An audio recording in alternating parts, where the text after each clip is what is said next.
जी block code number डलेगा यहाँ पे तो पता चलेगा कहाँ पर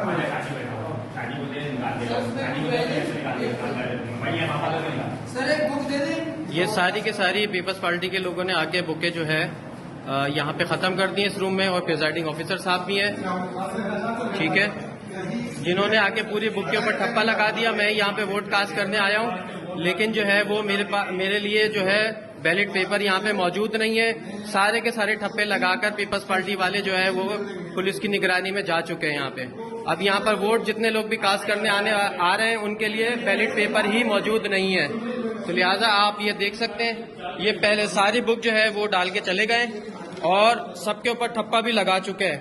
किसी के लिए भी अब जितने भी वोटर जाफर तैयार के वोट कास्ट करने आएंगे उनके लिए यंग सिटीजन स्कूल के अंदर पहले रूम में बैलेट पेपर ही मौजूद नहीं है।